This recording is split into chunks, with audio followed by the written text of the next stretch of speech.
I would like to welcome back to the show Marissa DiBertoldo. She is the editor-in-chief of the Pop Insider. And today we're talking about more gift ideas. This time around, party games. And party games are a huge hit right now, especially with the pandemic and the holiday season. Marissa, welcome back to River City Live. And I had the chance to go through some of these games. They are awesome. It just seems like a great time for the entire family, or if you have a little get-together. Yeah, for sure. I mean, these are definitely some party games with grown-ups in mind. So ones that older people can really enjoy and play as a crowd or a family or whoever you're with this holiday season. All right, so the first one's called Who's the GOAT? Explain this to me. I heard about this, but people love it. Yeah, who's the GOAT? Greatest of all time. So in this game, you're actually voting on who can do specific tasks the best, who you think can do them the best. But you vote in a very specific way. You get these little squishy goats and you throw them at the players who you think will perform the task the best. So of course, what better way to let off some some stress and anxiety from 2020 than throwing goats at people. I think it's perfect. But for example, one of the cards says, who's the GOAT with the best disco moves? So everyone would vote, and then the player who gets the most votes would try it out and see if they actually have the best disco moves, and everybody votes again. So it's a lot of fun, really gets everyone up and moving and having a great time. And you get to throw some squishy goats. I love it. All right, what's next on the list? Okay, so next we've got MTV, the Throwback Music Party Game. So if you are a music buff, this is the perfect game for you. It's kind of like a little fusion of trivia and testing your music knowledge. But in the head-to-head round, two players are going to face off. So I'll give you an example. We would go back and forth naming song titles that contain the word want. And we've had 15 seconds. So for example, I Want You to Want Me. What do you got?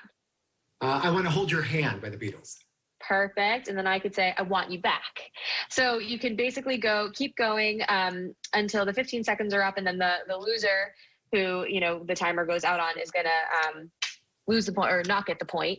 And then there's a couple different music rounds too. So you're doing things like humming, saying lyrics, trying to figure out different artists and songs. So it's really like a whole all-encompassing game of music trivia. That is awesome. I love it. And really, so is there any theme as far as decades, or just all music all over? Yeah, it's a lot of different genres. So you get this cool little game board, and you can see we've got award-winning videos, headbangers, pop anthems, teenage angst, best of unplugged. So it's kind of like a lot of different music genres that you would have heard on MTV. Yeah, I love it because it really is then for all ages, except I guess if you're really young, because MTV now is a lot different than it used to be when I was growing up. Yeah, for sure. There's some more current artists in there, but you definitely want to have a good knowledge of music history going in. Yeah. All right. Now this next one, well, we have actually played it similar on our show, not the actual game, but with Hot Ones, we had a whole themed segment where we kind of went up the ladder, if you will, of hot sauce. And this game is really popular right now, and so is the show.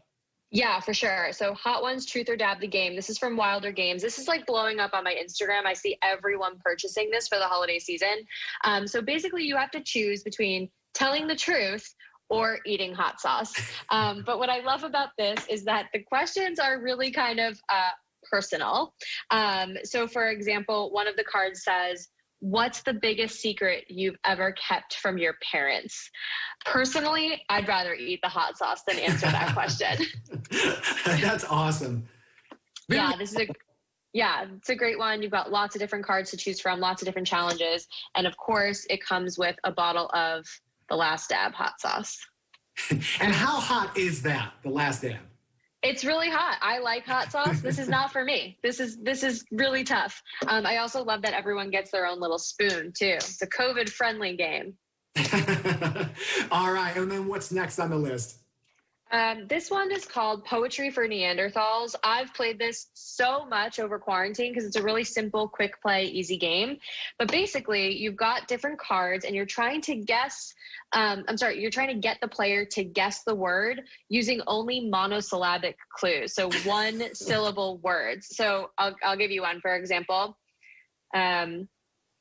You have this if you have green 4-leaf thing. So you have luck if you have a four-leaf clover? Yeah, it's lucky. So Oh, yeah, there you you're go. right Yeah. there. Yeah. So Cool. exactly. So you can only use words with one syllable. If you happen to use a word with more than one syllable, that's what the no stick is for. And another player will bonk you over the head with this to remind you that you said a word that you're not allowed to say. That is great. And if you happen to have some drinks while you're playing, it can get kind of sloppy. It sure can, pretty quickly. Yeah. All right. And then I think we have one more, and this is BuzzFeed Listicles. Yeah, this is a really cool one. It's BuzzFeed Listicles. So it's a game of random lists. So players basically draw a card. You get a category like signs that someone is a narcissist, and then you have a little list card and you'd write down your list. There's also a bonus letter, so if you can get your words to start with a specific letter, you get more points. And at the end, you actually roll this bonus die, and the player with the answer that best correlates to this also gets some bonus points. So the player with the most WTF answer, for example, will get some bonus points. So it's definitely a good, like, millennial friendly game.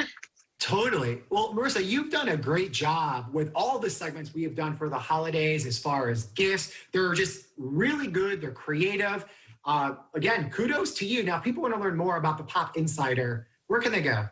Yeah, you can come check us out online at thepopinsider.com. Thanks again and happy holidays. Yeah, thank you.